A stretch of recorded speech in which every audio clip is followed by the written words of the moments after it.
This video has been a long time coming. I've wanted to cover the different misconceptions in Naruto pretty much since the start of my channel, and I just never got around to it for one or another reasons. So today I'm doing just that. Before I get directly started with it though, I'd like to ask everyone to of course be patient. I'm only human and obviously I can't cover every single misconception that there is throughout the manga. That would require me to not only reread all 700 chapters, but probably reread them multiple times just to make sure I didn't miss anything. I can assure you though that most of the gigantic misconceptions will be covered in this video and covered at length to make sure that everyone understands why it was a misconception to begin with. Before we begin, I'd like to ask if you leave a like on the video and subscribe to the channel. I have tons of other videos like this just on my channel that you can watch after this one if you want to. We also have a word from our sponsor this video, and that sponsor is me. I started a new Discord server. I'll be in there a lot, so join, ask me a question, say hi. Okay, on to the video. The first big and pretty common misconception that I want to go over is that the Chidori and Raikiri are just the same jutsu with a different name. This couldn't be further from the truth. One of the simplest ways to differentiate the jutsu are just between their jutsu rank. The Chidori is an A rank ninjutsu, whereas the Raikiri is an S rank ninjutsu. If you know anything about jutsu rankings, then you would know that a higher jutsu ranking means that the ability is more difficult to master. There's also a difference in the hand signs used for the jutsu, not just in the amount of hand signs, but the different hand signs as well.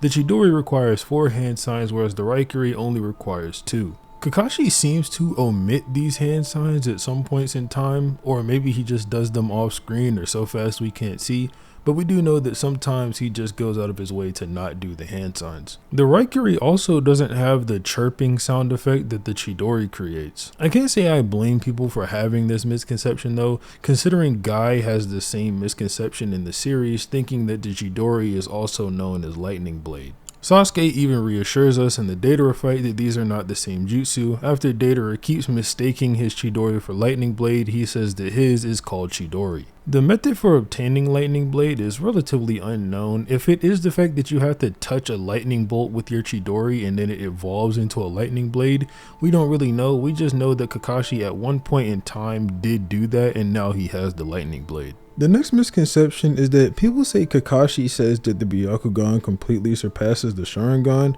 but this isn't what he really says at all. He says the Byakugan surpasses the Sharingan in its penetrating perceptive ability.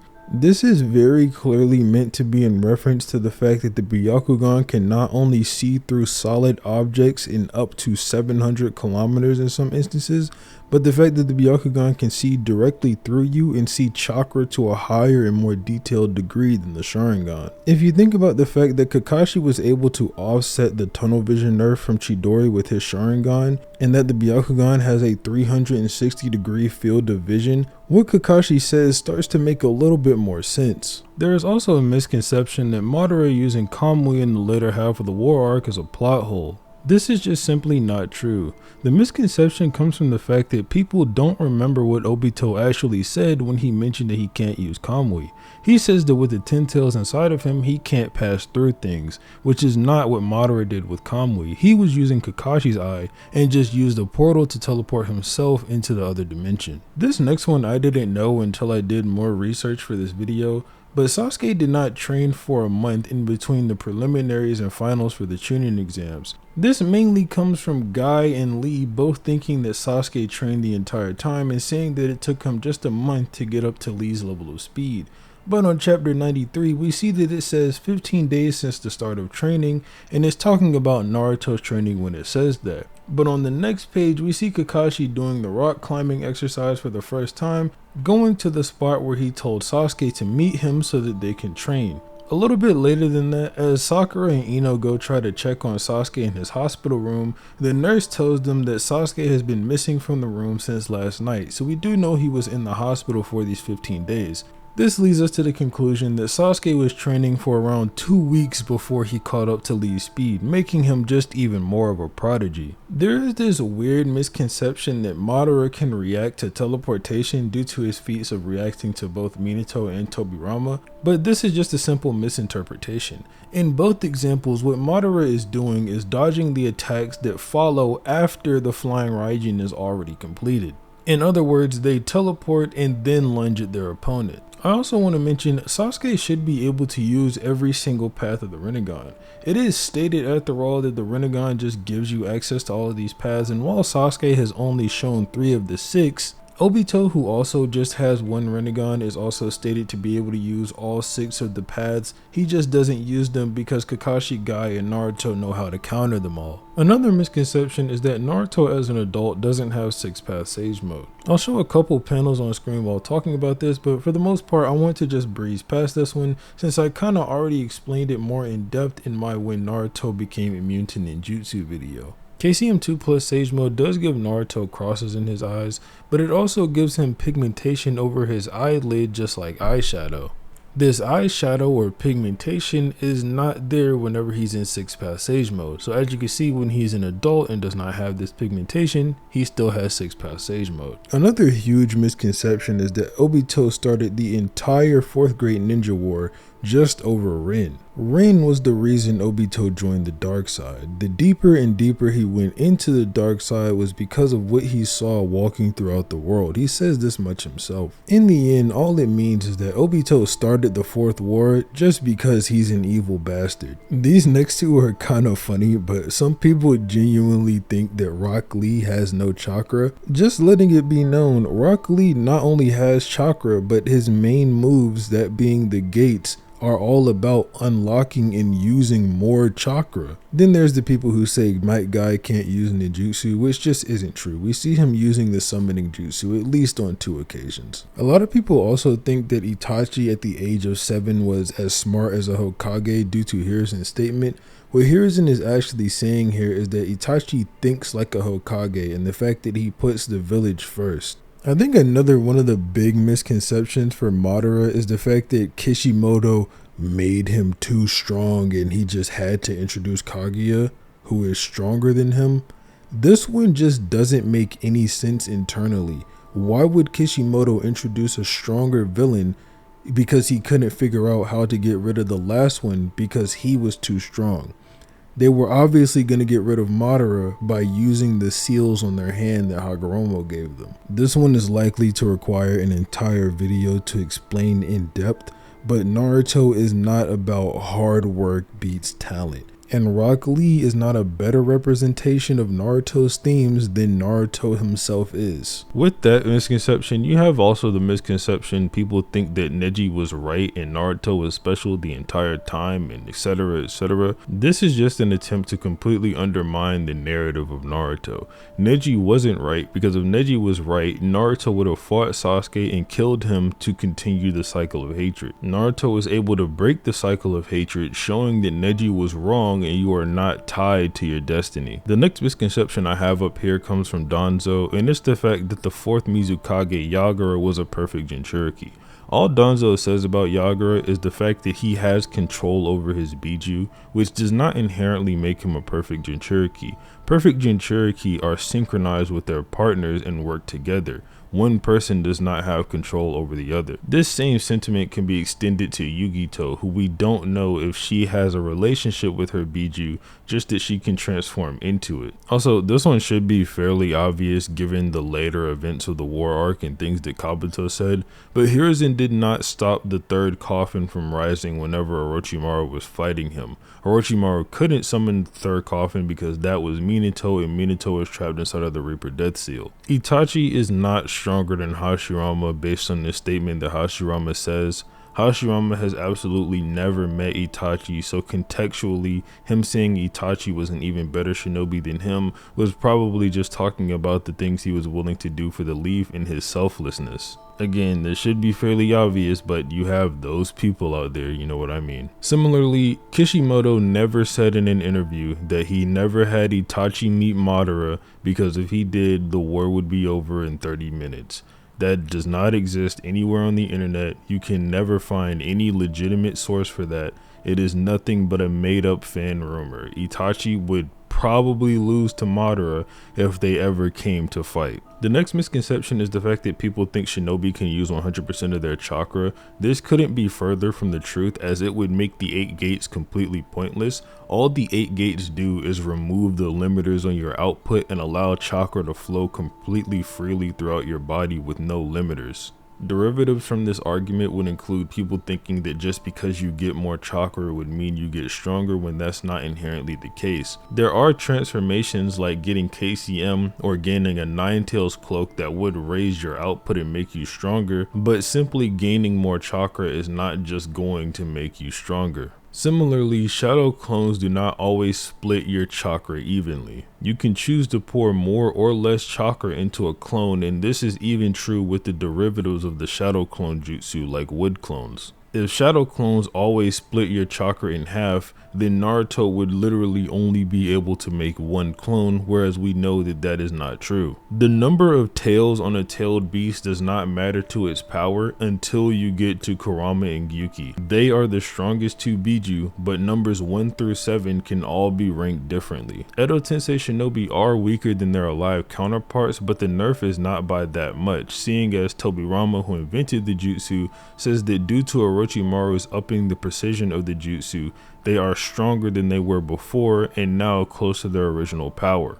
Kabuto has an even better or similar level Edo Tensei to Orochimaru, so the Edos in the war arc should not be nerfed from their original counterparts, at least not by much. This, however, is not true in the case of every single Edo Tensei. You have people like Itachi, who loses his sickness, so he's not as nerfed as he should be, and perhaps even stronger. You have people like Minato, who was revived with half of the Ninetales, so he is obviously stronger. And then you have people like Hiruzen, who was revived without his old man and stamina nerfs, so he is probably stronger, or maybe just displaying more of his full power than we got to see back in part 1 versus Orochimaru. People never stopped using hand signs. This isn't true even in Boruto. As far as I can remember, throughout the entire manga, everyone continues to use hand signs over and over. Even up to the Jubi Jinchuriki era of the story, Madara is still using hand signs. Sasuke still uses hand signs. Naruto at points still uses hand signs, especially for the Shadow Clone Jutsu. Ninja never stopped using hand signs. Minato has more sealing jutsu than just the Reaper Death Seal, and with that, he did not use the Reaper Death Seal to seal the other half of the Ninetales into Naruto. He used an 8-sign seal. Jiraiya does not have the fastest attack in Sage Mode overall. When Jiraiya says that Kabari Senbon is his fastest jutsu in Sage Mode, he is talking about himself. He has no idea that Naruto will get Sage Mode in the future. He's never seen Hashirama use Sage Mode, and similarly with Kabuto, so there is absolutely no way he can make a claim on that statement. Even the statement in Data Book 3 only covers up to volume 43 of the original manga, in which none of the characters I just mentioned have Sage Mode or there is any hint that they will get it. Tsunade and Sakura have never summoned 100% of Lady Katsuyu. The amount of Katsuyu that Tsunade summons is less than 1/20th normally. When she uses her 100 healing, she can summon about a 20th of it. And then when her and Sakura both combine their 100 healings jutsu, they can summon 1/10 of Katsuyu. So Katsuyu is actually a lot bigger and a lot stronger than you would ever imagine, because you only ever see 1/10 of her power and size. Similarly, Katsuyu's healing powers get boosted to a massive degree whenever Sakura and Tsunade do this, to the point where you can be healed just by simply standing on Katsuyu. The third Raikage is not stronger than the fourth Raikage, although in the end he may be more durable. We know that the third Raikage alone was unable to take down the 8 tails without a Jinchuriki on his own. They fought all day to a stalemate until both of them collapsed from exhaustion. The fourth Raikage was not only able to take off a horn from Gyuki without a Jinchuriki, but he is stated to be stronger than B in the fourth data book, even while B is a perfect Jinchuriki, which should make the 8 tails even stronger. So while the third Raikage may have an impenetrable shield, he should be both slower and weaker than the fourth Raikage, who all in all may be more durable in the end. The creation of all things jutsu does not allow Hagoromo to just do absolutely anything. He obviously has his limits just like everyone else, which is why he can't just solo the war and fix things the way he wants to, yet leaves it up to Naruto and Sasuke. There is a very recent statement going around that Kishimoto said no ninja in the Naruto verse can stand up to guns. I want to point out that this is from a very old art book in which Kishimoto probably changed his mind on the rest of the series.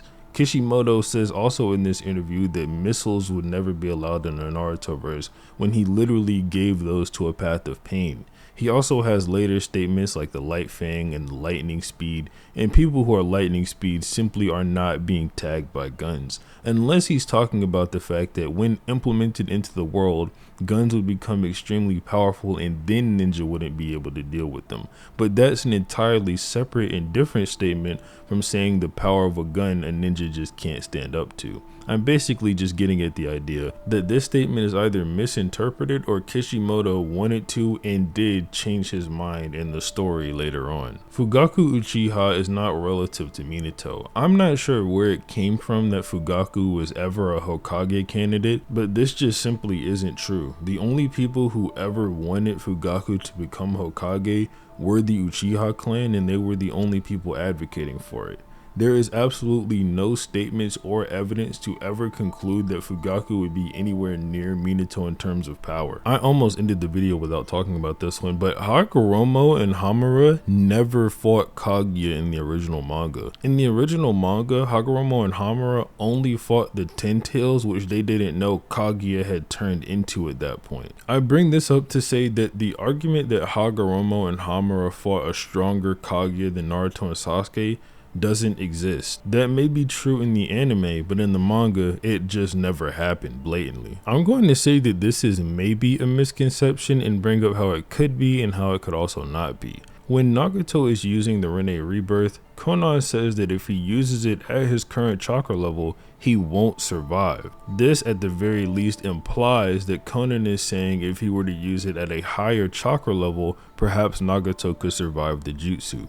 However, when Obito has the Rinnegan, he says that Madara would need to sacrifice him in order to perform the Rinne Rebirth on him, when he, at least to our knowledge, is not low on chakra at all. Now, this either means that Konan was wrong and Nagato would die anyway, or since Uzumaki have such strong life force, one of them could survive using the Rinne Rebirth, and Obito, who just doesn't have as much chakra as Nagato, could never do that same thing. The only reasons Obito was able to survive after using Rinne Rebirth and after getting the 10 tails ripped out of him is that Black Zetsu was attached to him for the beginning portion, and then after that Naruto revived him using his creation of all things. Last but not least, we have the fact that Biju are completely made of chakra. And yes, I mean completely. People will often bring up that Biju can bleed or that they have muscles and whatnot to say that Biju aren't made of chakra. This is simply explained by the fact that their muscles and all of their inner organs are just made out of chakra. That's how Kenkaku and Genkaku were able to gain Nine Tails chakra from eating its insides. The Raikage even describes it as chakra meat. But yeah, that's all the misconceptions in Naruto that I can think of and all the relevant ones to bring up. If you have any more, leave them down in the comments. Maybe I can respond to the comment if it's not too big and clear the misconception up for you if you want my opinion on it. But if you like the video, obviously leave a like on it, subscribe to the channel, and other than that, have a nice day.